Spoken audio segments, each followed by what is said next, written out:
स्वतः मुंबईमध्ये उद्धव ठाकरे दादर परिसरामध्ये आंदोलनात सहभागी होते। त्यानंतर दिल्लीमध्ये उद्या एक महत्त्वाचं आंदोलन आहे, ते इंडिया ब्लॉकतर्फे। उद्या सर्व खासदार विरोधी पक्षाचे प्रमुख लोक निर्वाचन आयोगावर म्हणजे निवडणूक आयुक्तांच्या मुख्य कार्यालयावर मार्चने जाणार आहोत, लॉंग मार्चने। कारण निवडणूक आयोग ज्या पद्धतीचे घोटाळे करत आहे आणि घोटाळेबाजांना संरक्षण देत आहे, राहुल गांधींनी इतका मोठा भ्रष्टाचार निवडणूक आयोगाचा आणि भाजपच्या बाहेर काढल्यावर सुद्धा पुराव्यासह आमचा निर्वाचन आयोग, चुनाव आयोग राहुल गांधीला सांगते की तुम्ही प्रतिज्ञापत्र द्या, तुम्ही ॲफिडेव्हिट द्या, तुम्ही शपथपत्र द्या। याला काय म्हणावं?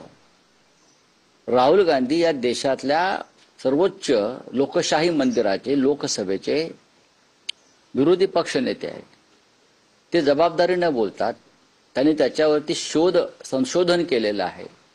राहुल गांधींनी जे पुरावे समोर ठेवले मतचोरीचे, त्याची शहनिशा या देशातल्या अनेक पत्रकारांनी, वृत्तपत्रांनी केली, बेंगलोरला, अन्य ठिकाणी, महाराष्ट्रात। तरीही निवडणूक आयोग जर पुरावे मागत असेल तर त्यांनी डोळ्यावरती पट्टी बांधलेली आहे आणि त्यांच्या तोंडामध्ये बोळा कोंबलेला आहे, हे मला स्पष्ट दिसतं।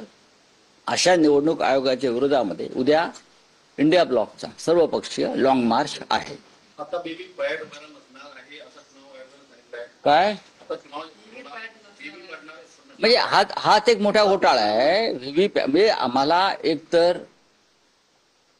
मतदान आम्ही ज्याला करतो आहोत त्याला ते गेलंय की नाही यासाठी व्हीव्हीपॅटची घोषणा किंवा व्यवस्था ही सर्वोच्च न्यायालयाच्या माध्यमातून झालेली आहे।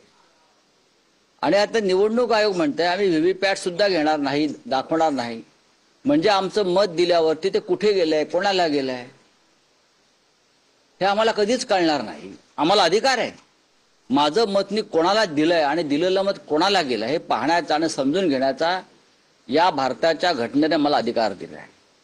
निवडणूक आयोगामध्ये किंवा मतपत्रिकेसंदर्भात किंवा निवडणूक पद्धतीमध्ये इतके घोटाळे आहेत की मोदी, शहा, फडणवीस यांच्यासारखे लोक संपूर्ण निवडणूक ही पैशाच्या आणि सत्तेच्या बळावरती चोरतात, हायजॅक करतात आणि त्या पद्धतीचे एजंट त्यांनी निर्माण केलेले आहेत। काल माननीय शरद पवार यांनी सुद्धा जो एक महत्त्वाचा विषय मांडला की निवडणुकीपूर्वी त्यांना काही लोक भेटले,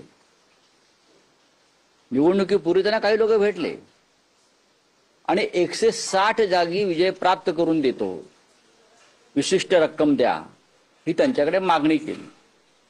आता मी तुम्हाला काही पुढे जाऊन सांगतो, यापैकी काही लोक आम्हाला म्हणजे माननीय उद्धव ठाकरे यांनाही भेटलेले आहेत, आम्हालाही भेटलेले आहेत की मग ते लोकसभेलाही भेटले होते, विधानसभेलाही भेटले होते। आम्ही त्यांना सांगितलं की आमचा लोकशाहीवरती विश्वास आहे। उद्धवजी त्यांना म्हणाले, मी तेव्हा उपस्थित होतो, देशातलं वातावरण पाहता लोकसभा आम्ही 100% जिंकू आणि ते खरोखर आम्ही महाराष्ट्रामध्ये ते यश प्राप्त केलं। त्याच्यामुळे आम्हाला अशा प्रकारचे घोटाळे करून निवडणुका जिंकण्याची गरज वाटत नाही। पुन्हाच ते लोक विधानसभेला आले तेव्हा आम्ही त्यांना सांगितलं की लोकसभेत आम्हाला प्रचंड यश प्राप्त झालेलं आहे, विधानसभेत आम्ही नक्की सत्तेवर येतो।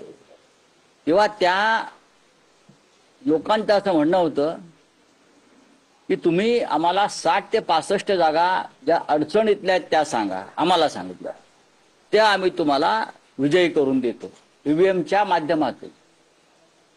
आम्ही म्हटलं तशी आम्हाला आवश्यकता वाटत नाही, पण त्याने इतकंही सांगितलं तुम्हाला जरी आवश्यकता वाटत नसली तरी समोर जे सरकारमध्ये आहेत त्यांनी अशा प्रकारची योजना ईव्हीएमच्या माध्यमातून आणि मतदार याद्यांच्या माध्यमातून जे काम केलंय त्याच्यामुळे तुमचं अपयश आम्हाला दिसतंय, आम्ही तुम्हाला मदत करू शकतो।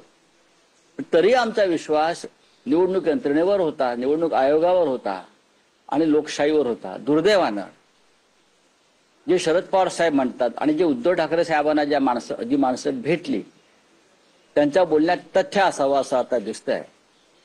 राहुल गांधींनी जे पुरावे समोर दिलेत त्याची चौकशी व्हायला पाहिजे. ईव्हीएम मध्ये घोटाळे करून विजयी होण्याची शक्यता काही लोक व्यक्त करतात.